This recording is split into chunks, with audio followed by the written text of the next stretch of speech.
What exactly is the best mod for a Souls game?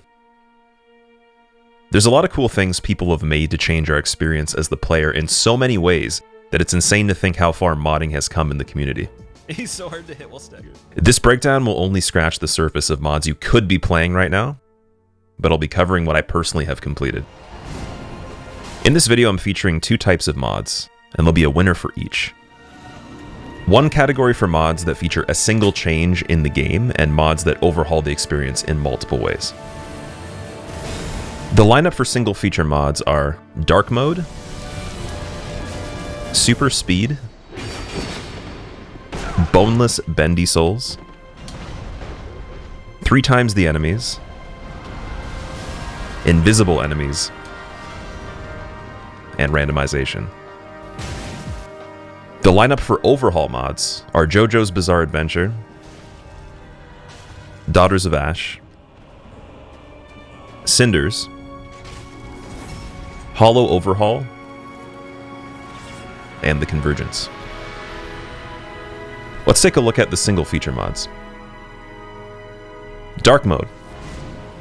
A very basic yet interesting mod that I found not only changed the perception of where things are located, but also made the game's atmosphere a lot more spooky. I don't have much footage from this run to feature, but this nameless king fight is more than enough to get the idea that you won't be using visual cues the same as you would on a normal playthrough. Super Speed, or Sanic Souls series as I like to call it, was a very different experience depending on which game you played it on. For example, Dark Souls 1 in its entirety was so quick, taking a single stream to complete, whereas the other two took longer. And because Dark Souls 3 is already a faster game than the others, it was straight up hard to even see what was going on at times. Overall, this will really test your patience in the janky sections of Dark Souls, especially walking across the beams in Anor Londo. Next, we're going to check out Boneless Souls, the funniest mod I've seen on the game, period. I was laughing one of those deep laughs that hurt your organs when I originally played this, and I cannot recommend trying it enough. Your legs just turn into like, I don't even know what it is. I believe there's an existing version for Elden Ring out there, or so I've heard. You'd think shenanigans stop at just being plain silly, but Bendy Souls actually has a decent mechanical component to it in the case that the physics seem so random that you can't time or position yourself in combat the same as you normally would, making things very unpredictable. 3 times the enemies was a run that started off kind of fun, then got a bit frustrating, and finally devolved into pure torture. Demon Princes on this playthrough was a nightmare. Imagine you were locked up in prison, and the only way you could escape is beating Demon Princes on 3 times the enemies mod. You would literally never get released, and even if you did, you would never be the same. There are a few moments that made me laugh enough to make it all the worthwhile, and luckily for some that aren't masochists, there's a 2 times enemies mod out there, and you could try that instead. Invisible enemies could be the legit hardest thing I have done on a video game. You don't realize how much information the visual cues give, even with the mod still keeping things like particle effects or little visual flares. It's really just not enough. Majority of people that like this are most likely batshit crazy, like me, but proceed with caution if you do try it. This is a great mod to test how well you would fare in being blindfolded without actually having to do a blindfolded run. Yep. Yes! Let's go, GG! Yeah. It was extremely satisfying to complete, but I don't know if I would ever do it again. Randomizers are popular on a variety of games these days, ranging from Nintendo games all the way to Soulsborne games. Oh my god. My favorite variation was combining the randomization of items, enemies, and fog gates in particular.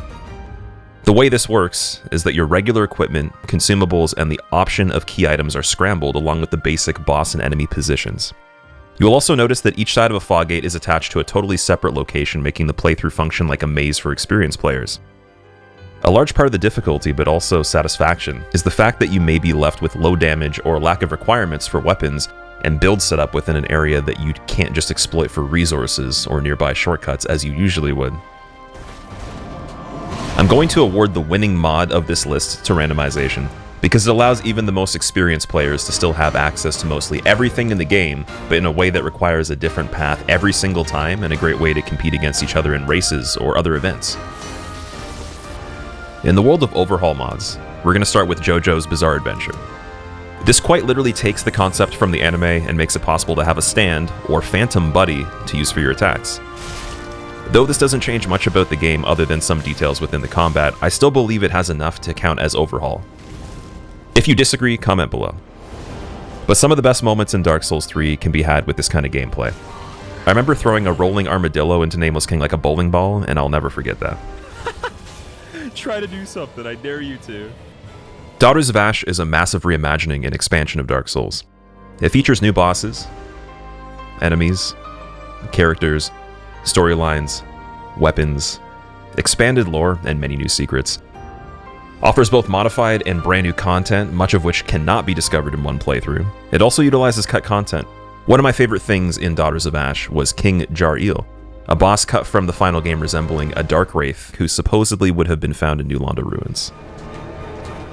Cinders aims to provide a fresh experience through Dark Souls 3. Here is an overview of the changes. Unique game modes, such as Gauntlet, where you face the bosses in various orders. Progression is much less linear. There are now options to travel between different routes in-map, linking up the world. Enemies and bosses have been changed in strength, abilities, and placement. New bosses have been added altogether. New classes and gifts have been added. Mechanics have been altered, such as reinforcement, which has been removed, and many other things. Upon starting Cinders, I was blown away by the sheer density of things that were different. I ended up really enjoying some of the silly items like the helicopter view and rainbow flashing character. Hollow Overhaul is a mod for veterans with new balance, less bonfires, atmosphere lighting, new enemy placements, bosses, items, spells, shiny red blood, new status effects, and many other core changes in gameplay. It makes Dark Souls 3 the most like Bloodborne that I've seen it.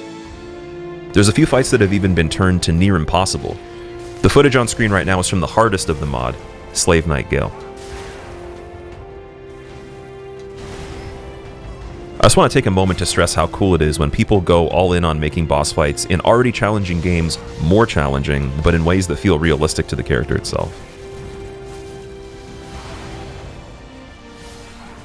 The Convergence mod is an exhaustive overhaul of Dark Souls 3, with plenty of new systems, weapons, spells, map reworks, bosses, and much more. Kinda similar to the other mods we've been mentioning so far, but made by Couch Jockey, Tiger, and Aaron the Baron, it became quickly the most dedicated effort I had heard of in the scene. And after a year of release on Dark Souls 3, it had already become the best mod for using magic or creating magic characters, period, but also bolstered a high ceiling of potential for what was to come. You can see the passion put into the Convergence, and to this day, I vote it as the most replayable overhaul that I've come across, with all the cool starting character classes to pick from and extra features like getting to refight bosses. Not that it changes anything for how I rank these mods, but just a bonus detail that Convergence is also the only overhaul mod shown that is not just only for Dark Souls, but was also made on Elden Ring as well.